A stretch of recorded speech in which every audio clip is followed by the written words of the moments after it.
जय हिंद दोस्तों। आज की इस वीडियो में सभी पार्टों की तरह इस पार्ट में आ गए हैं मेरे भाई। क्या मेरे भाई यहाँ पर होने वाला है पार्ट, यहाँ पर 4 होने वाला है। ये मेरे पार्ट 4 है। इससे पहले हम पार्ट 1 और पार्ट 2 पार्ट 3 3 पार्ट देख चुके हैं, ठीक। और ये वीडियो मेरे भाई बोर्ड एग्जाम के लिए बहुत इंपॉर्टेंट है, क्योंकि मेरे भाई 5 इंपॉर्टेंट मैंने प्रमेय सेलेक्ट किया हुआ। इससे बाहर प्रमेय नहीं आएगी, मेरे को आपको दावे के साथ कह सकता हूँ, ठीक। मेरे भाई यहाँ पर प्रमेय 4 क्या कह रही है वो देखो देखो देखो। प्रमेय 4 कह रही है, सिद्ध कीजिए, ठीक, किसी वृत्त के व्यास के सिरों पर खींची गई स्पर्श रेखाएं समांतर होती हैं, ठीक। अगर यहाँ पर कोई वृत्त दे दिया जाए और उसके व्यास, क्या मेरे भाई, उसके व्यास के सिरों पर खींची गई स्पर्श रेखाएं क्या होती हैं, समानांतर होती हैं, ये आपको बताना है। देखो सबसे पहले तो यहाँ पर से क्या कह रहा है, एक वृत्त है, ठीक, एक वृत्त है, उसके व्यास, व्यास आप ऐसे भी बना सकते हैं, लेकिन हम यहाँ पर इसको आसान बनाने के लिए हम ऐसे भी व्यास बना सकते हैं, ठीक। यानी कि जो केंद्र से जीवा जाए वही व्यास है। आपको हमने पार्ट 3 में बहुत अच्छा समझाया हुआ है, ठीक। यानी कि जो केंद्र से जाए जीवा वही क्या है मेरे प्यारे भाई, व्यास हो जाएगा, ठीक। अब इस पर इसके सिरों पर ये सिरा और ये सिरा, इस पर खींची गई स्पर्श रेखाएं, क्या मेरे भाई, स्पर्श रेखाएं कह रहा है, स्पर्श रेखाएं, ठीक, स्पर्श रेखाएं और क्या होती हैं, समानांतर होती हैं, ये आपको सिद्ध करना है। ये बहुत ही इंपॉर्टेंट क्वेश्चन है आपके एग्जाम की दृष्टि से, ठीक। इसको कुछ आप नाम दे दीजिए यहाँ पर, जैसे इसको नाम देते हैं मेरे भाई ए, सभी की तरह ए भी नाम लेते हैं, ठीक। यहाँ पर से क्या हो जाएगा, ये आर कह दीजिए, इसको एस, और यहाँ से आप सिंपली कह दीजिए इसको पी क्यों, ठीक, पी क्यों कह दिया। अब देखो यहाँ पर से एक आपको एकांतर कोण वाला कॉन्सेप्ट पता होगा, ठीक। अगर नहीं पता है दोस्तों मैं आपको बता देता हूँ यहाँ पर से।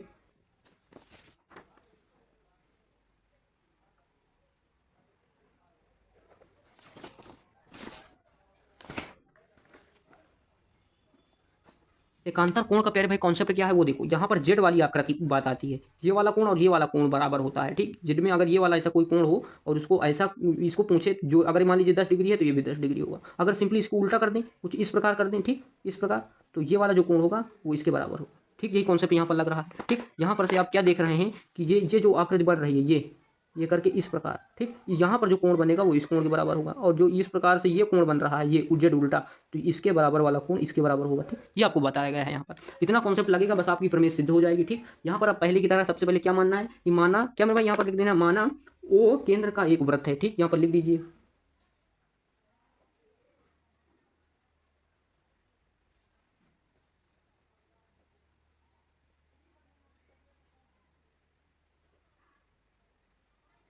ठीक है मेरे भाई, यहाँ पर इतना लिख देना है। और क्या मेरे भाई आपने एक चीज़ और माना है ना मेरे भाई, तथा करके लिख देना, तथा व्यास ए बी है, क्या मेरे भाई, तथा व्यास ए बी है, ये लिख देना है आपको। अब देखो यहाँ पर से क्या हो जाएगी, स्पर्श रेखाएं भी आपने माना है, क्या मेरे भाई, स्पर्श रेखाएं माना है, पी क्यू व आर एस वृत्त की 2 स्पर्श रेखाएं हैं, ये लिख देना है, ठीक।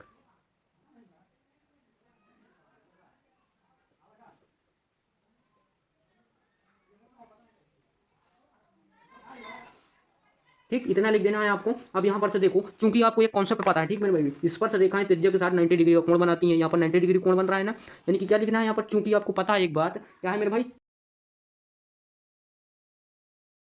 स्पर्श रेखाएं त्रिज्या के साथ 90 डिग्री का कोण बनाती हैं, ठीक। अब यहाँ पर से क्या हो जाएगा, इसलिए आपको लिख देना है, इसलिए क्या हो जाएगा, कोण क्यों,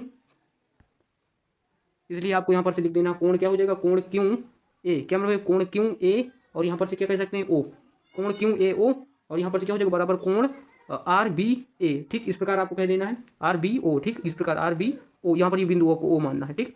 आर बी ओ क्या हो जाएगा बराबर हो जाएगा, यहाँ पर लिख देना कौन से, प्रत्येक रीजन है यहाँ पर प्रत्येक 90 डिग्री, ये आपको लिख देना है, ठीक। अब यहाँ पर से आप कह सकते हैं जब एकांतर कोण बराबर होते हैं, मेरे भाई एकांतर कोण ये है 90 डिग्री, तो ये भी एक 90 डिग्री होगा, और ये है 90 डिग्री, ये भी, जब एकांतर कोण बराबर होते हैं तब रेखाएं समांतर होती हैं। और यहाँ पर से आपको क्या लिख देना है, ठीक, इसी को सिंपली लिख देना है, जब एकांतर कोण बराबर होते हैं तब रेखाएं समांतर होती हैं।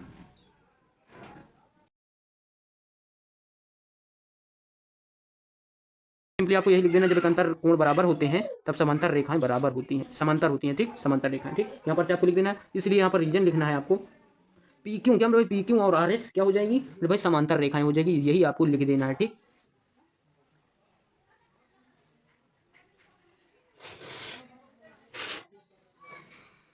इतना लिख देना है आपको, और ये प्रमेय आपकी सिद्ध हो जाएगी, यही सिद्ध करना था आपको, ठीक। इस प्रकार आपको कुछ प्रमेय सिद्ध करना है, आपको पूरे पूरे नंबर दिए जाएंगे। मिलते हैं नेक्स्ट पार्ट में, जय हिंद।